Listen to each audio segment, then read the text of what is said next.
Okay, good morning, Year 13. I think we've all joined now. I know a number of you have got 2 mentor groups in with you, and if that's you, thank you so much. I really appreciate it, mentors. Right, I'm going to share my screen and then we'll get going.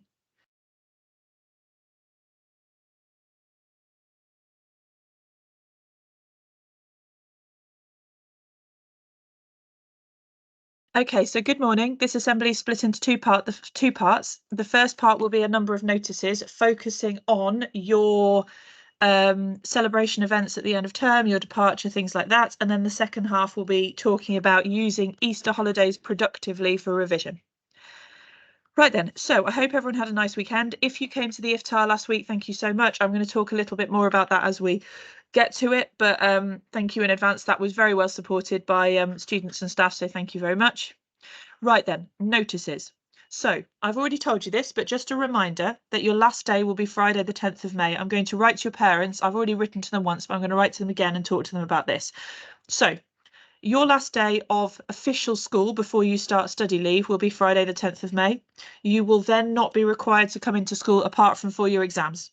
I'd like to be very clear, you are welcome to come into school. You are welcome to use the study facilities. You are welcome to use the library, and some teachers may lay on revision sessions. That's not compulsory for them. That's up to each individual teacher, but they may lay on some revision sessions. But your last day that you are required to come to school will be Friday the 10th of May. There won't be any lessons on that day. There'll be celebration, end of sixth form activities. Your last day will be fancy dress. I told you this a year ago, so hopefully that's not a surprise. But if you've not picked up on it, your last day is fancy dress. So please start thinking about what you're going to wear. It's lovely. I've got a whole album of lovely photos from last year where the students all dressed up. So please do think about it with your peers, what you're going to wear. And please just use a bit of common sense and wear something that is appropriate. So your last day in lessons will be Thursday the 9th of May, and you will have full lessons up until Thursday the 9th of May. So please do not expect lessons to stop before then. So you will be expected to come to school as usual until then. Now, for the Leavers Assembly, some students in your year are organising a Leavers video. This is basically an opportunity to share photos, to share footage, to have goodbye messages from students and staff. Now, firstly, you have my absolute reassurance that I will be proofreading and vetting this video.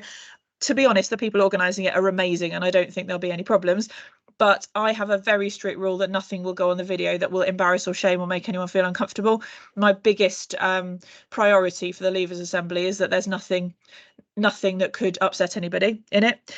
So if you want to have a message, you absolutely can. Please think really carefully about what you record on that message and just make sure that it's appropriate and kind and in line with the Finham Park core values. This QR code you can either scan now, or the students have put posters up around T Block, or I think they might be doing it today. And basically, if you want to record a message of either just yourself or you and a group of your friends doing a Leavers message, maybe talk about your favourite moments, maybe talk about things that you've loved while you've been in the sixth form, things like that, then the students will put them all together. As I said, if you put anything either unkind or deeply inappropriate, it won't be included. So please just use a bit of common sense. Right, prom. Prom, as you know, is Thursday the 27th of June at 7 p.m. Lots of you have now paid your deposit, but there's still a few who haven't. There's no pressure to come at all, absolutely none, but we need to know final numbers. So if you want to come and you haven't paid your deposit is only a tenner, please pay it. If you cannot afford to pay your deposit, but you still want to come, please just let me know. We can provide some financial support, but I need to know you want to come because we just need final numbers because we're starting to work with vendors and suppliers to get all the decorations and everything sorted. The venue for your prom, as you know, is the Windmill Village Hotel. The Windmill Village is a lovely hotel. It's really beautiful. It's got a golf course, beautiful grounds, and the room we have has a lovely balcony and it's gorgeous. So you're going to really enjoy it. We've had our proms there for the last 2 years in sixth form, and they've always been very, very successful. So if the deposit's on parent pay, please do get on that if you know that you've forgotten to pay. And as I said, a reminder that if you can't afford it, please come and talk to me so that I can make sure you still get that opportunity. Right, Salma and Anya are organising a yearbook. There's a QR code up around site for it's a questionnaire about what people want in that yearbook, sorry. Please complete that so that Salma and Anya can cost up. Basically, the cost of the yearbook depends on things like how many pages we want and all of that sort of stuff. And they're liaising with companies about it, and they need as many of you as possible to complete that QR code so that they can get an accurate price. Information will come out soon. So the only thing that your year group has so far decided not to organise is a Leavers hoodie. If you want a Leavers hoodie and you want to organise one, Leavers hoodie is probably the easiest thing to organise of the lot. There's no point in organising it if it's not something the year group wants and no one's talked about it yet. But if it is, and you'd like to organise it, I can give you all the stuff from last year. It's actually a very simple job. Let me know. Last year, about 60 people bought Leavers hoodies and seemed to really enjoy them. So come and talk to me if you would like to organise a Leavers hoodie. Right then, iftar. So on Friday night, you probably know that we had an iftar event. For anyone who doesn't know what that is, it's the breaking of the fast during Ramadan. It's an event where a group of people, usually a family, come together and they pray and they celebrate their religion, and then they have a meal together to break the fast in line with some really amazing traditions. And we held one on Friday. There were about between 130 and 140 students who attended from years 10 to 13, and there were a number of staff and esteemed guests. So firstly, if you were one of the volunteers who helped, thank you very much. I've never seen an event like it insofar as it was 100% organised by the students. Now, we've had events before that were 100% organised by the students, and I'm not belittling that at all, but this was the biggest one I've ever seen. So huge credit to both the volunteers, and it wouldn't be right not to do a specific shout out to Adam, Salma, Maria, Tarek and Muskan, who were the main organising committee. So thank you to you five, and thank you to everybody who made it happen. Now, obviously, the iftar was an amazing event, and it celebrated the beauty of Islam. It celebrated a faith that is important to lots of people. Now, there are lots and lots of different faiths at Finham, and the reason that we held an iftar was that some of the Muslim students came forward and wanted to hold one. I've had, off the back of that, people talking to me about arranging events to celebrate things like Vaisakhi, which is a Sikh festival, and indeed any other festival. So if you are a person of faith and you would like to arrange an event to celebrate your religion, I think it's really exciting when we all come together to celebrate religions, cultures, communities of any. So please use this amazing event as inspiration to come and talk to me, Mrs. Gossel, Mr. Shepherd, Miss Armitage, Mrs. Davis, whoever you want, if you would like to organise an event for your religion, or if you're not religious, maybe for your community or your culture. The iftar has been amazing education for me because I didn't know a great deal about iftars or Ramadan before it happened. Last year is the first time. And there will be so many other things I don't know about and the staff don't know about and they don't understand. So use this amazing event as inspiration. And if you would like to organise something for your community, your faith, whatever it might be, please come and talk to us. Because at Finham, we're so proud to celebrate the faiths, cultures and communities of everybody.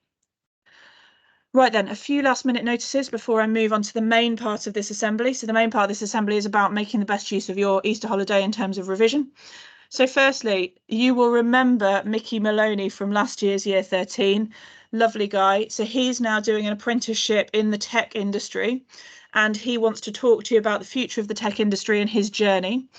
If you're sat there thinking you want an apprenticeship and you haven't secured one yet, this would be a really good talk to go to, because Mickey, now I love Mickey, he's a great guy, but he had a bit of a bumpy journey into his apprenticeship. He thought he wanted to go to university, he changed his mind, he secured his apprenticeship quite late. And so anyone who's not secured a destination and is thinking of an apprenticeship, this talk would be very, very valuable for you because he can talk to you about that journey he's had. He's bringing a few friends from his year group. Staff, you are all welcome to pop in. People like Lou Webb are coming with him, and they're just because they want to see us and say hi, and they want to support Mickey with his presentation. In other news, this week is BSL Awareness Week. If you don't know what that stands for, it stands for British Sign Language Week. So basically, this week is an opportunity to educate ourselves about and celebrate the deaf community. And we're going to have some assembly workshops on Tuesday and Wednesday from an external company who work with people who are hard of hearing. They're going to do a mixture of education about the deaf community and the hard of hearing community and teach some basic BSL, so that if you in your life encounter somebody somebody who is hard of hearing, you can do some basic communication with them. On Friday, so there's going to be a sixth form only non-uniform day to raise money for BSL, for the BSL charity. Now, I have to be absolutely clear about this. That means you don't have to wear business wear on Friday, but you must dress appropriately. Please don't wear things that show off excessive flesh. Please don't wear pajamas, that sort of thing. So you can wear something like tracksuit, you can wear something like jeans, you can wear a sports jumper, whatever, but you will be sent home if you dress actively inappropriately for a school. And there's also going to be a bake sale. This is being organised by the head student team in year 12. So if you'd like to contribute to that and bake something for the bake sale, please speak to them.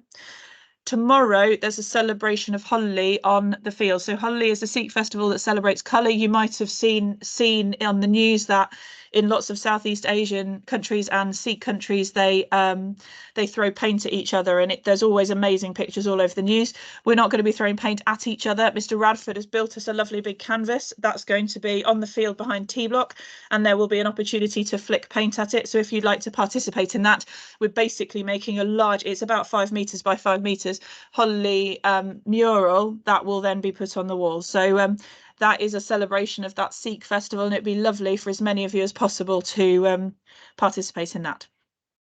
So those are all the notices. I know there's been loads. If I have a minute, I'll whip through them again. But there were just loads of things to tell you because we've had so many other assemblies that I haven't had a chance to sit down and just chat through things with you for a while.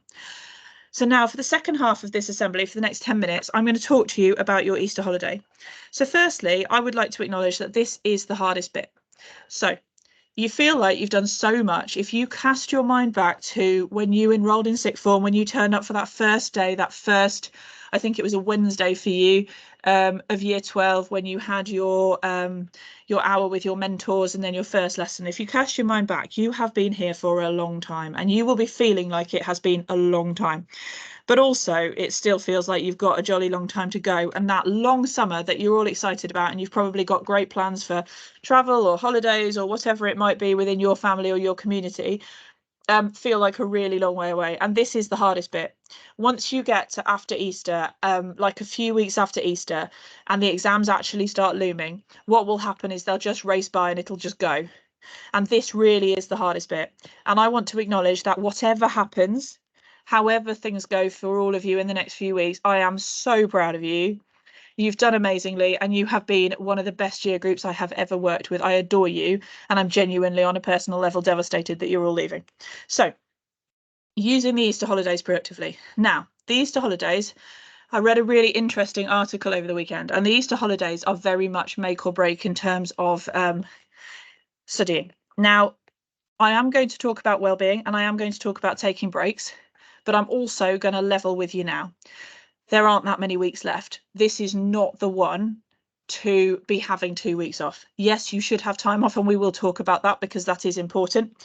But right now, actually, you are going to have a very long life ahead of you, we all pray, to spend your life doing things like holidays, going out with your friends. And actually, this is time to get your head down, because if you don't, you're not going to be able to get that again. Now, your year group is split in half. About half of you are students who are working really hard, very stressed about the exams. And for you, I'm not telling you that you need to work any harder. You're already doing a brilliant job. Make sure you get breaks over the holidays. Then there's the other half of you who just aren't working hard enough. Now, you know in reality if that's you, and if that's you, actually, you need a big kick up the bum. And if I talk about well-being too much in this assembly, then I don't want you to get the wrong idea, because actually there is a big group of you that aren't working hard enough. So, step one, I love the expression eat your frog. Eat your frog means pick the things that are really hard and get them done first. Over the Easter holidays, you have got 2 weeks. That is a lot of unstructured time. And it's really important that you work out now, you've got this week to work out what you don't know. You will all have copies of the specification or the syllabus that your teachers have given you. And I would imagine in your lessons, you have already done some work looking at which areas are the ones that you understand and which areas are the ones that you don't understand. You all should know that off the back of your mock exams. Spend some time this week planning out the topics that you are going to crack over Easter. Easter, 2 weeks is a long time, but it's also not a long time. You are not going to learn your whole course over Easter, but you can pick a few areas per subject, prioritise them, and knowing that by the end of the holiday, those topics will be sorted. By the end of the holiday, you know the facts for this topic, you know how to apply it, you know how to combine it with other topics, you know how to analyse it, whatever the skills are needed for your specific subject. It is absolutely essential that you spend some time this week reflecting on your priorities, because otherwise what will happen is you'll start with the topics you find easiest. We're all human, we all do that. And then you'll get to the end of the 2 weeks having done loads of studying, but actually not that much further on. So this week, go through your mocks. You probably all have your papers by now. Go through your mocks, pick the areas that you did poorly at, and prioritise 2 or 3 areas per subject that are the things you are going to really focus on. And by the end of the holiday, you commit that you are going to be smashing it in those areas.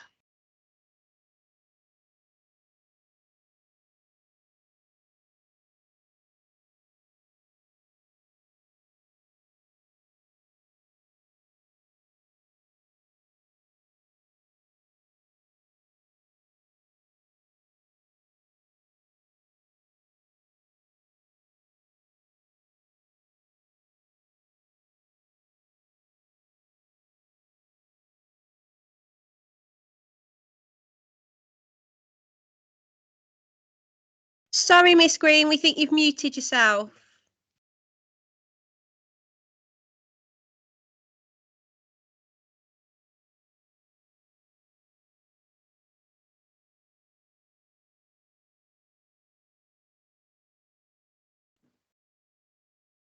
Miss Green, you're on mute.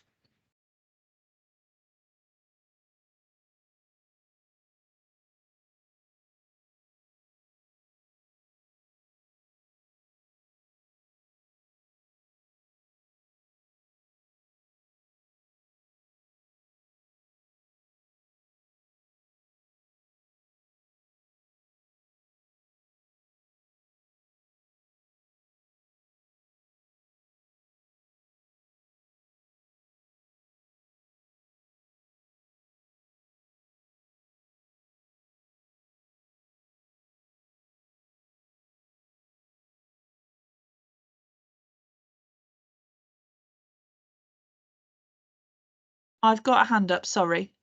I've just noticed there's a hand up.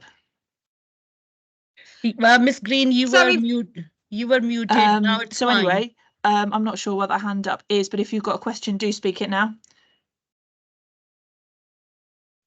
You're on so mute, anyway, Miss make Green. sure that you plan in some rest days. This is very important. And for everybody, I wouldn't want you to spend 2 full weeks cramming every single day. Now, what is not a good idea is to get to the end of term without having decided which your rest days are, because what will happen if you do that is that you'll end up not studying at all. So firstly, please make sure that you have some days right at the beginning, a couple of days to rest because you've had a really busy term. And then throughout the 2 weeks, you plan specific days. You can plan it around events you want to attend. You can plan it around something like family celebration. If you celebrate Easter, you might want to have Easter weekend off to celebrate with your family, whatever it might be. Plan those rest days in and commit to working on the other days. That is really important, and you will be much better off well-being wise if you plan those rest days properly. As I said, everything I've said on this slide is backed up by quite a lot of neuroscience, brain science and memory science, so please make sure that you do take this advice very seriously. Cramming one subject for 10 hours isn't going to help.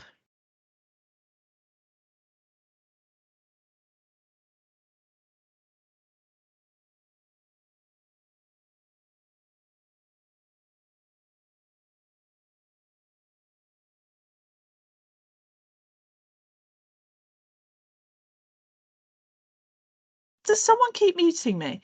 What's going on? I unmuted a minute ago. Right, I've unmuted anyway. I'll share my screen again, but somebody must keep muting me. So anyway, JCQ did a study recently saying that the biggest problem students have is combining topics and managing a synoptic paper. So they analysed lots of different qualifications for lots of different exam boards, and they discovered that the biggest weakness students have is combining topics, and this came out as part of synoptic papers. If you don't study a subject that has a synoptic paper, what it is a paper that basically combines everything all in one. So you might have paper 1 that's just one topic, paper 2 that's just 2 topics, and paper 3 that's a combination of both. So if you have either exam questions that combine topics, which basically every subject does, or you have a synoptic paper, use the exam reports to help you make sure that you are answering those as well as you can. You know what exam reports are because I've talked about them plenty and your teachers have. So find some questions that either combine topics or are synoptic, answer them, and then use the exam reports to look and see if there's anything you've missed. And then the following day, do that question again, make it better. That practice really is the thing that will move you from a C to a B to an A to an A star. And as I said, JCQ is a very big, very reputable body. And if they're saying that's the thing that will make a difference, that is the thing that will make a difference. So please take that seriously. Next, you know this one, practice exam questions, essays and timed answers.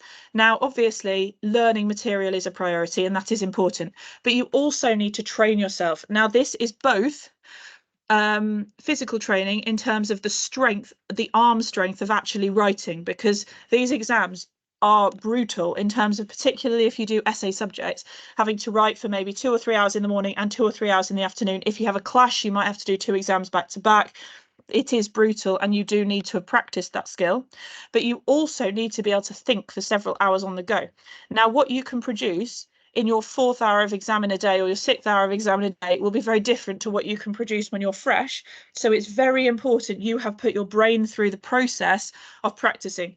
So do make sure each day, as part of your 25 minutes, 5-minute break, that you've built in practice exam questions, essays and timed answers to train your brain for that level of stress, because however much knowledge you have and however good you are at applying it to an exam question, if you haven't trained your brain to cope with that process, you will struggle. Now, this one people think is controversial, but it is important. Keep a sensible routine. Now, I know the reality is for a lot of you that in the holidays, you end up going to bed really late and waking up late. This is not the time. Try to keep to your regular bedtime and wake up time. So if you get up at 7 a.m. for school and then 8 o'clock at the weekends, I wouldn't get up much later than 8 o'clock. Go to bed at 10. I know that's boring, but you're going to have the rest of your life to party. If you have 2 weeks where you get completely out of your sleep cycle and then in 2 weeks' time you have to get back into it, it'll suck and it'll mean that for the first few weeks back, you won't be fully sharp. Now, we don't have a few weeks to lose. This is the one holiday of your life that it is really important that you are sensible and responsible by keeping that routine. Again, I'm not just telling you this to be a nag. There is loads and loads of brain science backing this up. Now, it's really important that you hide your mobile phone and get rid of any tabs which you don't need. This is the hill to die on. There was a study done last year where a group of students deleted their social media and didn't contact people really, other than through face-to-face contact or text message if it was urgent. And all of those people increased by 2 grades on average for every single subject in their exam. Now, that's a very quick summary of that study, but social media is really distracting. If you're willing, delete your social media between now and your exam and it will change your grades. If not, get your family to lock your phone up when you're revising, and I mean that. If you need to borrow a device because you don't have a different one, speak to me, but get your family to lock your phone away when you're revising. Put a blocker on any non-work tabs. There are loads of online blockers.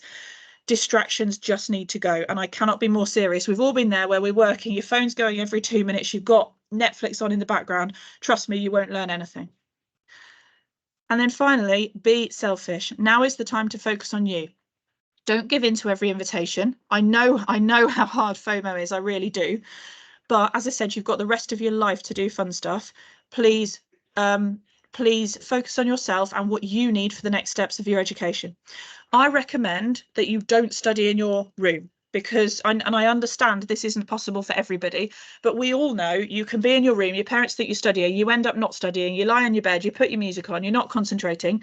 Whereas actually, if you revise downstairs at the dinner table, whatever it might be in your house, your family will be able to hold you accountable if you're on your phone every 5 minutes, if you're switching off, if you're reading a book, whatever. And if not, a library facility is good for that, because being around other people in a silent environment will shame you into making sure that you do the work. And I mean that with no disrespect. I'm not trying to shame you. Shame is one of the things I hate. But right now we do need to get this done. And finally, do remember that well-being is the most important. I'm not asking anyone to drive themselves into the ground. And as I said, this assembly is a really hard one to balance because some of you are already so anxious and I don't want to make this worse. But equally, there are a lot of you who are not working hard enough.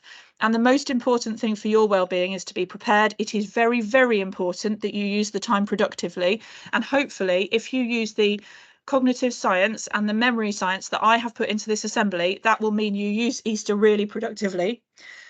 Do make sure you get a rest. And as I said, use this week to plan it all properly. If you do that, I truly believe every single one of you can achieve your full potential. If you have any questions about this, please come and see me because I have done quite a lot of research that's gone into this assembly and I really want all of you to succeed. Right then. That's all from me. I'm afraid I don't have any more time to whip through the notices, but what I will do, because there's so much on here, is email this PowerPoint out to mentors now. And then if there's anything you want them to go through, they can. I'm going to say goodbye. Have a really nice day, and I hope you have a great week.